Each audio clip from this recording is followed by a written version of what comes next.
today's vlog, our family adventures have brought us to the New England Aquarium in Boston, Massachusetts.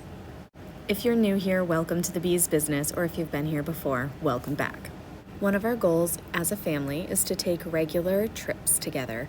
These trips don't need to be extravagant or cost a lot of money. This was one of our more expensive trips because we were going to an established facility which has entrance fees, but a lot of our other adventures are nature-based, and I research different areas in our own state or in states close to us, and we travel to these outdoor locations that don't have any costs at all, maybe parking fees, but minimal costs overall. Now, this particular trip came to be because we had some extra time off. With both my husband and I being in the field of education, we end up with vacations that overlap, and those are perfect opportunities to do a little bit of exploring that might be further from home. So that is how we came to be in Massachusetts on this given day. On the drive to the aquarium, we came to realize that it has actually been several years since we have visited. We had it in our heads that it had been a year or maybe two at the most, and then we were able to figure out that it had been much longer because the last time we visited, our youngest son, who is close to 5, was still growing in my belly. So it has been around 5 years since we made our last visit to the aquarium. Our children are just a few weeks away from 10, 7, and almost 5, and they all enjoyed this trip very much, as did my husband and I. Over the last couple of years, some changes have come to the aquarium, and one of those is the option to purchase tickets for a set entrance time, and that's what we opted to do on this trip. We chose the 9 a.m. time, which is when the aquarium opens Monday through Sundays.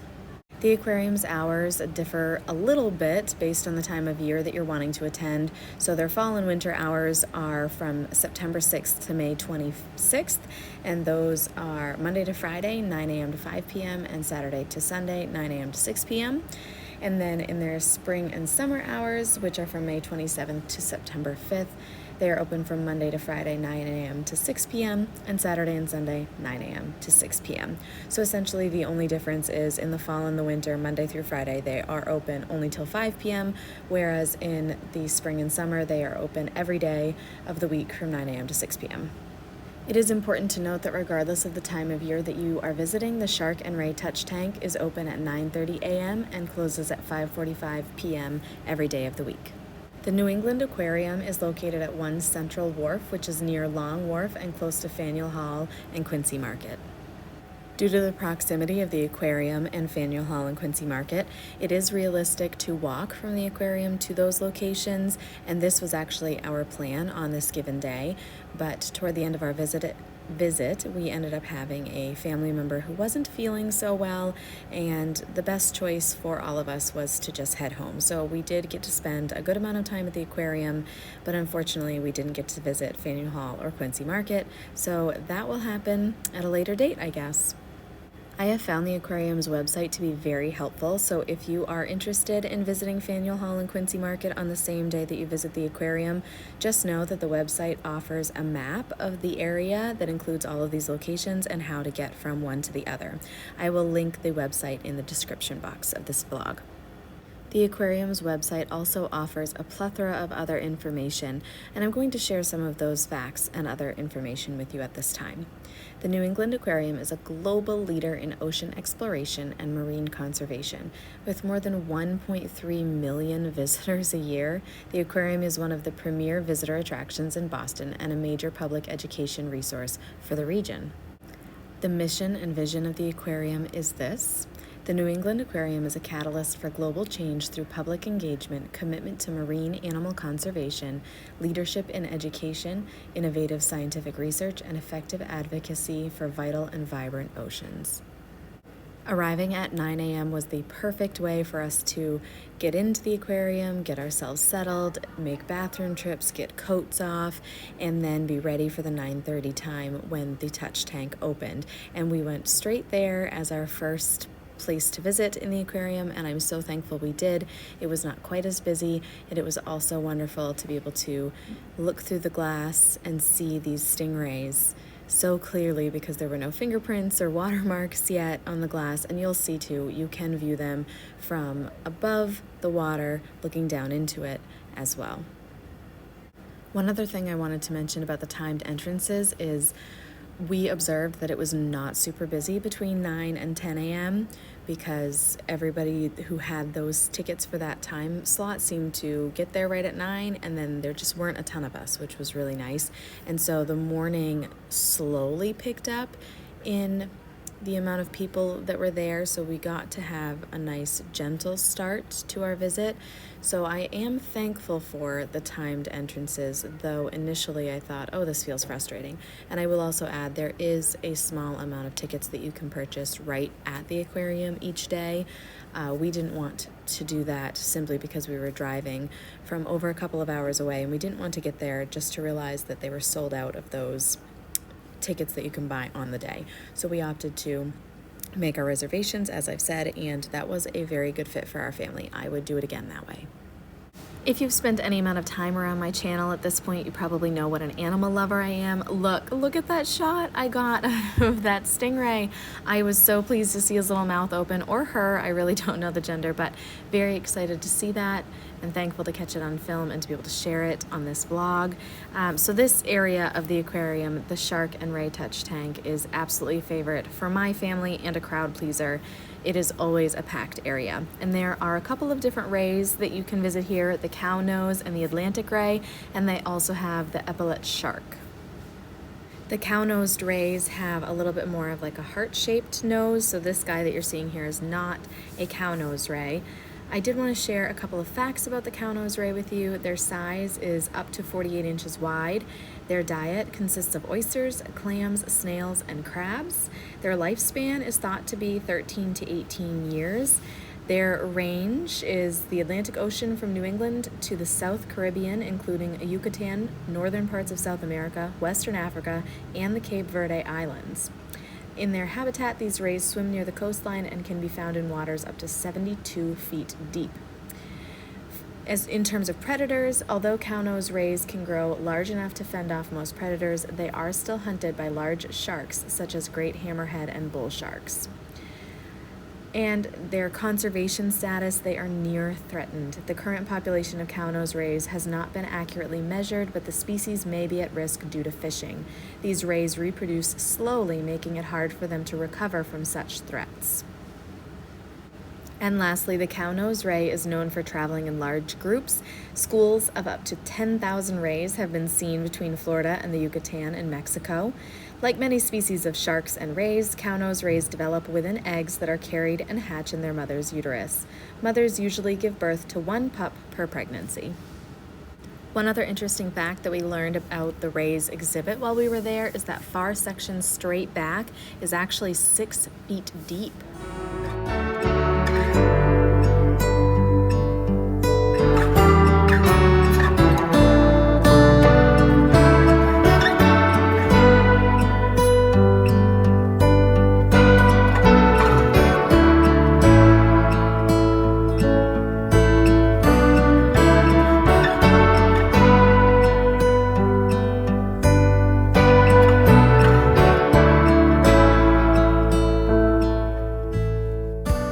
Right near the shark and ray touch tank, there is an area where you can go downstairs to the Science of Sharks area. We did not make it down there. Our plan was on our second trip back to the touch tank, we were going to go down there. It's near the front entrance, so we thought it would be a good way to kind of wrap up our trip. And then, as I've mentioned a couple times now, that plan didn't end up working out.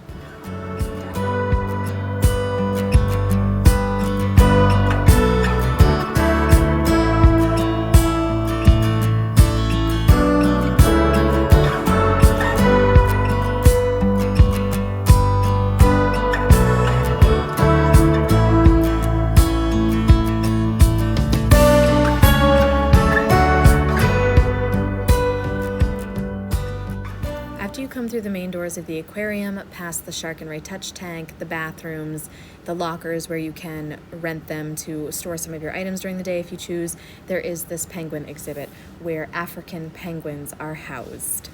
This is a very large exhibit that takes up a good portion of the bottom floor of the aquarium, so it's a place where we spent a good amount of time and many visitors do as well. A couple of facts about the African penguin: they are 23 to 25 inches tall, weighing 5 to 9 pounds. They eat small fishes such as pilchard, anchovies, horse mackerel, and sardines. They live for about 10 to 15 years, and the African penguins are currently listed as endangered. The major reason includes depletion of their food from overfishing, climate change, and pollution from incidences such as oil spills. Most African penguins nest on islands where they should be safe from predators, but cats, mongoose, and other introduced predators are now present on many of these islands. The aquarium is home to around 50 African penguins, and on the day that we visited, we were able to see them receiving amazing care from regular everyday sorts of things like feeding and cleaning their habitat to some more involved medical things as well.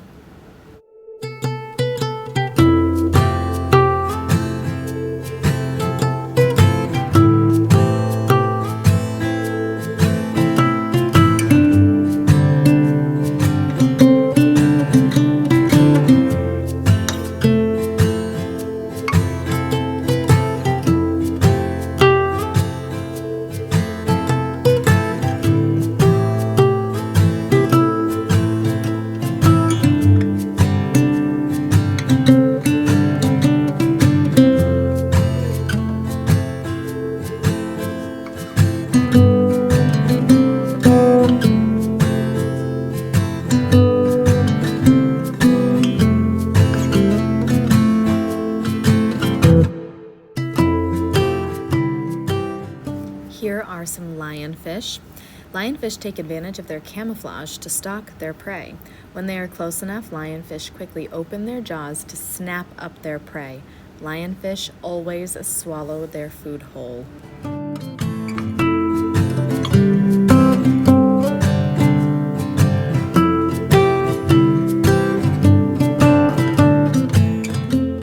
Lionfish are about 15 inches in length. They eat small fish, shrimp, and crabs, and they live for about 5 to 10 years. The lionfish has few predators because while some fish may try to eat them, their venomous spines protect them from most predators. Lionfish belong to the scorpion fish family, which includes some of the most venomous fishes in the ocean. Their conservation status is stable. They are not threatened.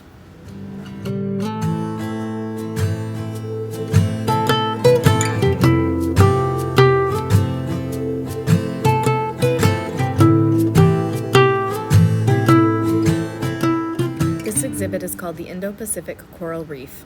It is a 9,000-gallon floor-to-ceiling concave habitat which highlights one of the most happening neighborhoods in the ocean, an Indo-Pacific coral reef. The coral that is part of this exhibit was handmade and painted by aquarium artists.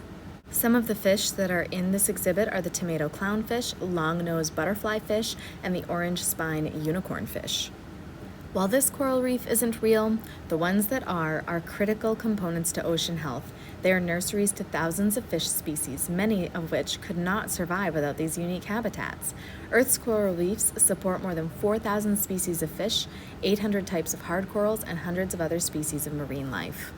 At the heart of the aquarium is the 4-story giant ocean fish tank, which features a coral reef, an underwater communications system, large windows, and hundreds of Caribbean reef animals, including sea turtles, eels, and fishes. At its deepest point, the giant ocean tank goes down 23 feet. It is 40 feet wide and holds 200,000 gallons of salt water. The water is heated to between 72 and 75 degrees Fahrenheit, which is a perfect temperature range for the tropical animals there. This exhibit is so big that it was built first, and then the rest of the aquarium was built around it. We're very fortunate to get to see the sea turtles having a meal on the day that we visited. There are 2 types of turtles that are in this tank, the green sea turtle and the loggerhead sea turtle, and I believe the one we're seeing here is a green sea turtle named Myrtle, who has lived at the aquarium since June of 1970. Some of the adult visitors remember seeing her when they came to the aquarium as children. Green sea turtles can be up to 5 feet long. They eat plant matter, squids, crabs, and other small sea creatures. Their lifespan is possibly 100 years or more. There are 7 total species of sea turtles: the green sea turtle, loggerhead, Kemp's ridley, olive ridley, hawksbill, flatback, and leatherback. Female sea turtles bury clutches of approximately 100 eggs on tropical or subtropical beaches. When the eggs are buried, the females return to the sea. The eggs hatch after several months, and the hatchlings race for the sea, trying not to be eaten by crabs or seagulls. It can take more than 20 years for sea turtles to reach breeding age. The green sea turtle is endangered. They are threatened by accidental bycatch in fishing gear, habitat loss, water pollution, and the collection of turtles and their eggs for human consumption. This second turtle that joined the scene is a loggerhead. Loggerheads travel more than 7,500 miles between their nesting beaches in Japan and their feeding grounds in Mexico. They can be 34 to 49 inches long. Their diet consists of crabs, mollusks, shrimps, jellies, and even horseshoe crabs. Their lifespan is at least 30 years, maybe even up to 50 years or more. Female loggerheads can nest up to 7 times in a single season, laying up to 126 eggs each time. The loggerhead sea turtle is endangered. They face major threats such as accidental bycatch in fishing gear, boat activities such as dredging the ocean floor, and human intrusion on their nesting beaches. It was completely by chance that we happened to see the turtles being fed. We didn't know that that was occurring at this time, and I'm not even sure that there is any kind of public schedule, but we did feel very fortunate that we happened upon this situation and that we were able to be right there in the window, seeing this without too many things in our way. And we spent a good amount of time watching this scene go on, as you can tell, because how many times in your life do you get to watch a sea turtle eating? As an animal lover and a detail-oriented person, this opportunity felt perfect. I really do enjoy spending time observing animals and nature, taking in all of the littlest details that I can, so this did feel like a true treat.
Once the sea turtles had cleared the area, it was interesting to observe the smaller fish going about eating up the little bits that didn't make it into the turtles' bellies.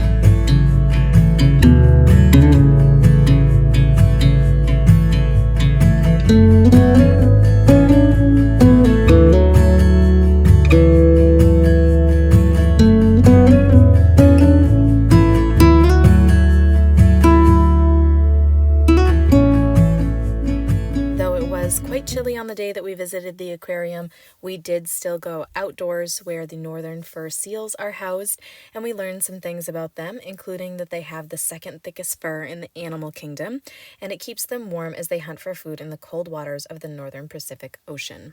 Males can weigh up to 600 pounds and grow up to 7 feet long. Females can weigh up to 120 pounds and are generally around 4.5 feet long. Their diet consists of squids and small schooling fishes such as walleye, pollock, and herring. Their lifespan is 15 to 25 years. Some of the biggest threat to adult fur seals are orcas and large sharks. I also found it really interesting that northern fur seals and sea lions are in the same family, known as eared seals, and they are known for their ability to rotate their flippers under them and walk on land. This species mate during June and July on remote islands and beaches. Pups are born 1 year later on the same beach, and they are able to live independently after just 4 months. Their conservation status is considered vulnerable. The reason for the decline in fur seal populations isn't quite clear, but some of the factors that could be playing into this are overfishing, entanglement in fishing gear, climate change, and pollution. One of the fur seals is named Luna, and she came to live at the aquarium in 2016 when rescuers determined she was unable to survive in the wild. Another fact we learned is that sea lions and fur seals keep themselves warm in different ways. Sea lions grow thick layers of blubber, while the fur seals stay warm with a very thick coat of fur. Due to the chilliness of this day, we really didn't spend too much time out here, and from looking at the website, I am coming to learn that both the northern fur seals and the California sea lions are housed in this same exhibit, so some of the animals we're seeing here are likely the northern fur seal, and some are the California sea lion, though I can't definitively tell you which is which. California sea lions are faster than any other seal or sea lion. They can swim at speeds up to 25 miles per hour. They can also make deep dives, staying underwater for up to 10 minutes, pursuing fish, squid, and shellfish. Males can weigh up to 1,000 pounds and grow up to 8 feet long, while the females are usually significantly smaller, weighing around 400 pounds and growing up to 6.5 feet long. Their diet consists of a variety of fish, including Pacific whiting, market squid, shellfish, rockfish, herring, and salmon. Their life expectancy is around 18 to 25 years. Shortly after coming back inside from seeing the sea lions and the fur seals, we were able to visit the southern rockhopper penguins. They are named because they hop with great agility around steep rocky islands where they live and breed. They are usually 18 inches tall and weigh between 5 to 10 pounds. Their diet consists of krill, squid, and small fish. Their lifespan is an average of 10 years, but up to 30 years. There are 18 penguin species, and the southern rockhopper penguins are the only species that will dive into the ocean feet first rather than head first.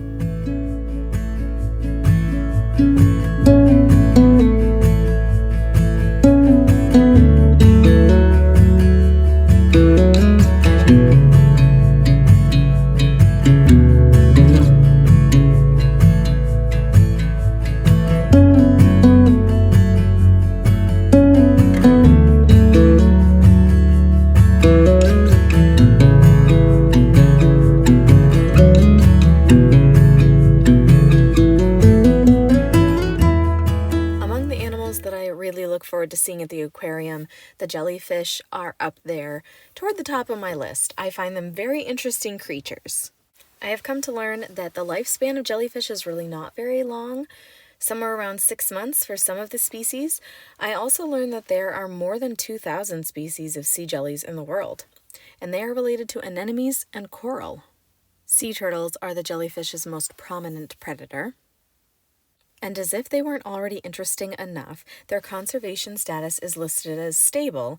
That's not the interesting part. The interesting part is that scientists have discovered that many sea jellies thrive in dirty, polluted, and oxygen-poor water.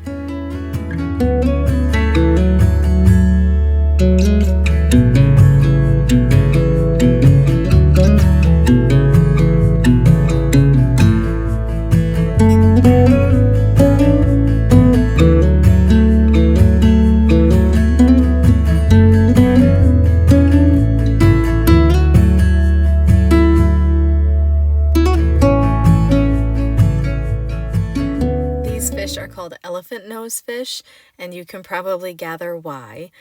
My children found them very interesting because there are not too many other fish species, at least none that we saw at the aquarium, that have noses quite like these guys.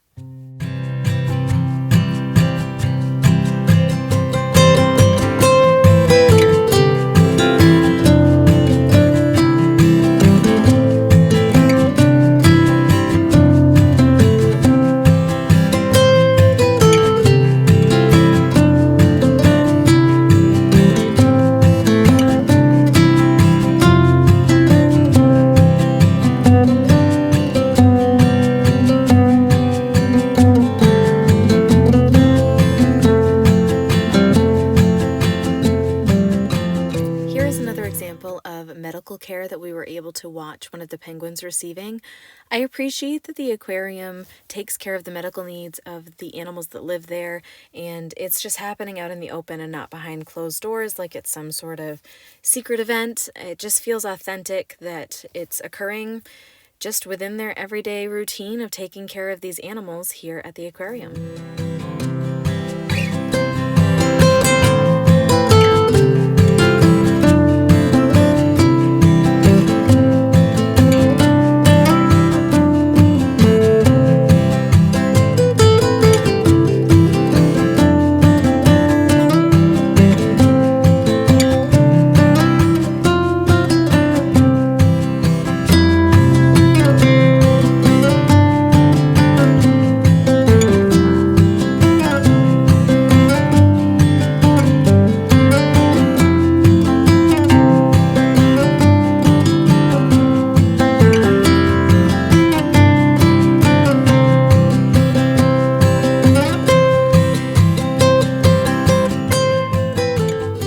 This yellow guy gets a little bit closer. Look at his mouth and those teeth.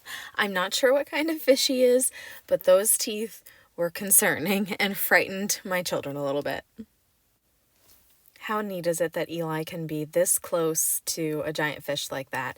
It looks like they're just a matter of a few inches apart. Of course, there is some very thick glass between them, but I feel like this is about as up close and personal as he's going to be able to get to a creature like this. The variety of anemones and sea stars at the aquarium is vast. They all are their own colors, their own sizes and shapes, and every one of them is beautiful in their own way. This one looked a lot like a sweater to me. I was really intrigued by that, and as you can see here, there are just so many different ones.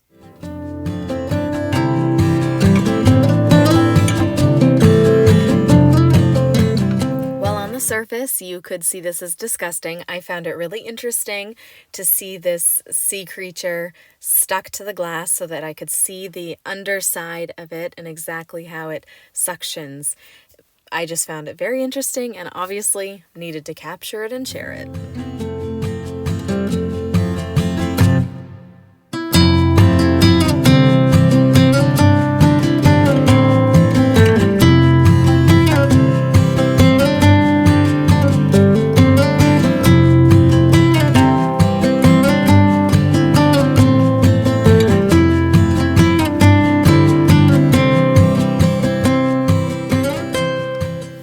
Luck would have it, we found a sea urchin that was also suctioned to the glass, so we got to see the underside of a sea urchin too. Just as we were walking away from this exhibit, I noticed the giant Pacific octopus down in the corner. We did not get a better view of him than what you're seeing here, but I was still glad that we at least got this glimpse. Octopuses are very interesting creatures. They are intelligent, they can change color, they have excellent eyesight, and they are also very strong. Using their 8 arms, large giant Pacific octopuses can move more than 700 pounds.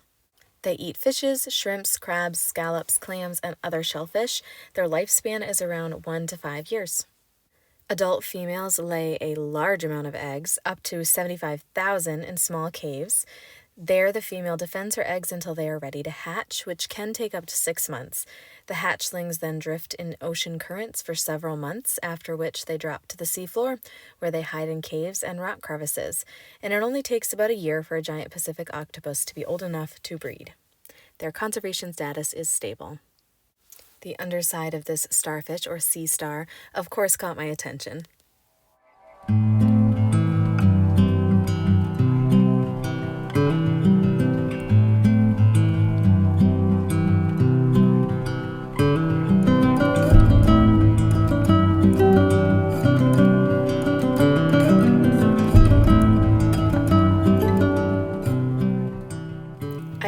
mentioned a little bit about the structure of this building, but here are some visuals to go along with that. So the structure and the layout of this building is interesting. The giant ocean tank is the center of the building, and it takes up 4 stories from the very bottom to the very top of the building. And around that, on each level, are the different exhibits with the other animals. There's also a gift shop and a small cafeteria area, so you can choose to bring food or you could purchase food here. This Going Against the Flow exhibit is one of the more interactive ones that the aquarium offers. There are buttons that you can push to change the current, which direction it is coming from, and the kids were able to observe that the fish are always trying to swim against the current, and there is a time when the current is off so that the fish have an opportunity to rest, which was important to me being an animal lover. I didn't want the poor little fish to be exhausted, so they do get breaks where the buttons cannot be pushed. Previously, there was another area at the aquarium where kids could touch sea stars and a couple of other creatures. That location is not open at the present time. I don't know if there are plans to reopen it. I would love to see it reopened. I do remember Eli and Charlie really enjoying it when we went last time, but presently it is not something that is open.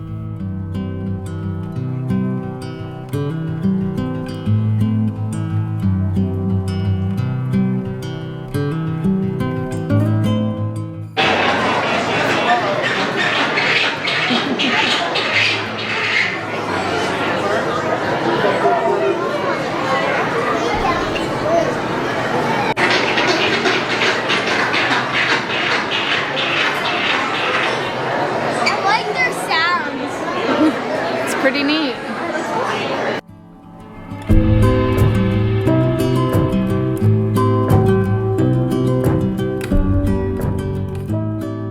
Here's a quick visual of what the aquarium looks like as you are entering. This is the very front lobby-ish area where you are checking in, and I was taking that footage from up in the cafeteria area.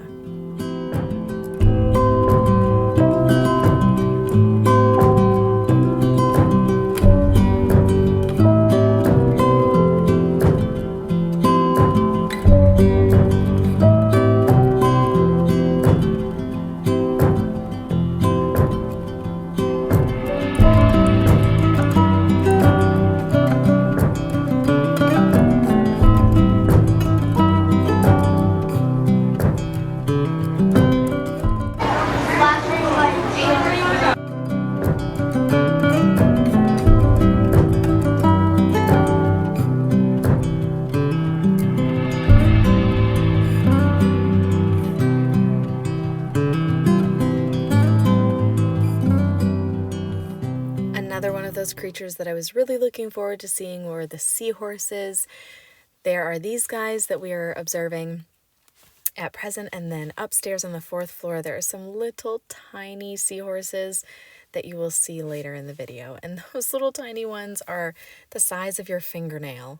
So very tiny, and I am one of those people that finds really tiny things precious, so those extra tiny seahorses were really captivating to me.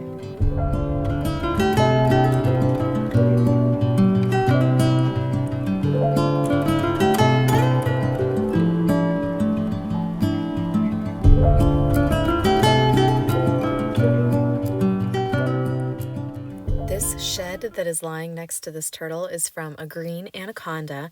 We got very minimal glimpses at the anaconda, but we did find out some cool information about them. Anacondas are the largest snakes in the world. Using their powerful bodies to squeeze their prey, they tighten their grip every time the animal exhales until it cannot take another breath. Then they swallow their food whole. They can be up to 30 feet long and weigh more than 550 pounds. Their diet consists of small and large mammals, reptiles, birds, and fishes. Their lifespan is 10 to 30 years.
The piranha.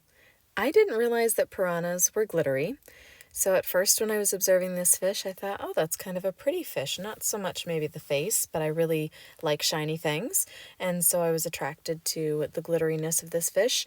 When I realized it was a piranha, it did make me think twice about it. I have not had a fear, I guess, of piranha, but I've had this overzealous idea that if you were swimming in water with piranhas, they would eat the skin off your bones in a matter of minutes. That's so awful. I don't know what childhood movie I watched that made me think this way about piranha, but I'm pretty sure that is where this concept came from, was some Disney classic. On to more pleasant conversations. This is the view from atop the giant ocean tank. It is very captivating to be standing at the top, looking all the way down to the bottom, knowing that you're looking at 200,000 gallons of water and so many species within this tank. It's one of those spaces that as you're observing it, you're caught between, would I like to go in there, or am I happy to just be standing here observing? So all of the sea turtles did make it to the top while we were up there. I think that the one that is doing more moving right now is Myrtle, the green sea turtle, and then the one that she just swam over is one of the loggerheads. That one is a loggerhead. I am putting my sea turtle identification skills to the test.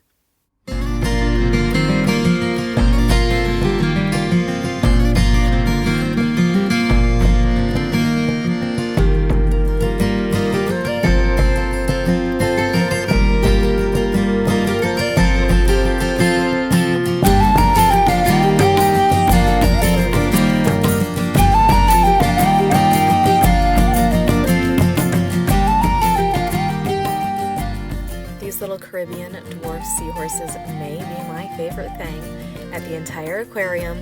They are all the way on the top on the fourth floor. So if you do visit, be sure that you don't rush the top floor and make sure you get to see them because goodness, so tiny, so detailed, so precious.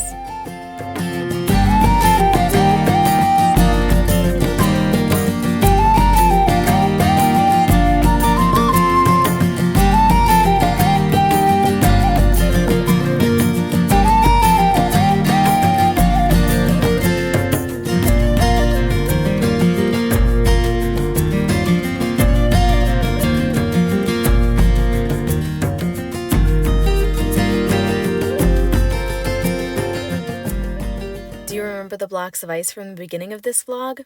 Look what they turned into. I cannot believe what was carved out of those blocks of ice. So intricate, so detailed. We did not get to see them in the act of carving the ice at all, but we were pleasantly surprised to find that when we came out, the rectangular squarish blocks that were there before were no more, and this was in its place. So Brilliant Ice Sculptures from Lawrence, Mass. did some beautiful work.